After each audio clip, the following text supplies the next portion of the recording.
Everybody, I'm Dr. Khaloufina Al-Huda, your teacher trainer, and I'm going in this video to give you a description about the course Discourse markers.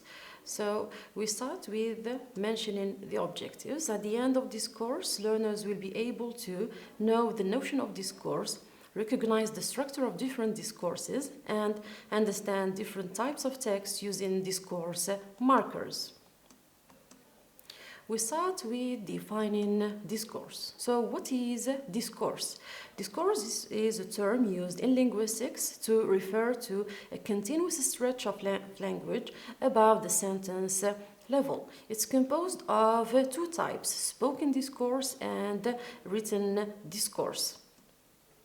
We start with giving you a description about an important aspect or part of discourse, which is the use of signal words. Now, signal words are items used to connect or highlight a given linguistic relationship between sentences. They are specified according to the type of text. Some of the examples of the signal words that can be used in different text types, we have items like, for example, such as to illustrate and others. These items can be used in descriptive text. We have other items also like once upon a time, meanwhile, now, in the future, prior to, before, and after. These items can be used in narrative text. Items also like should, consider, believe, accept, and others also can be used in persuasive texts or even argumentative text also. We have other items that can be used in expository text like additionally, moreover, furthermore, and others. Now we move on to giving you the definition of written discourse, which is one of the forms of or the types of discourse. We have written discourse is more structured and follows well-organized patterns. Ideas should be expressed clearly to readers as the writer is not present during the process of reading. Whenever there is an ambiguity, while understanding, the writer is not going to explain again to the reader, which means that the writer is not going to be present in the context of the reader. So that's why the writer should be clear as much as he or she can in order to explain better the ideas in the written version of the discourse. Now we move on to the spoken discourse, the second form. Spoken discourse is more spontaneous. It occurs during a real exchange between participants.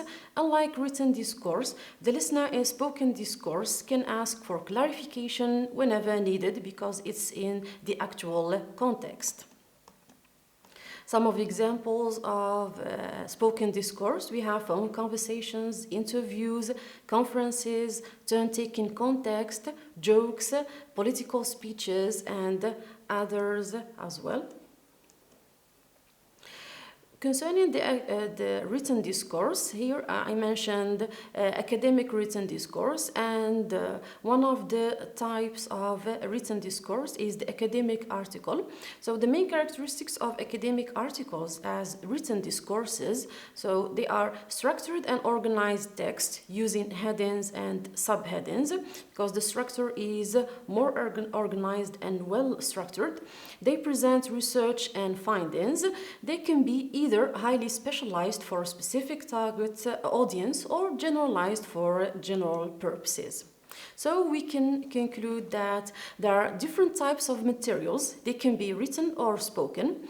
They are varied according to the purpose and the linguistic context. So the linguistic context specifies the type and specifies also the type of communication also between the speaker and the listener, also the writer and the reader. So the latter, concerning here the linguistic context, the latter can be specified and characterized depending on the corresponding signals.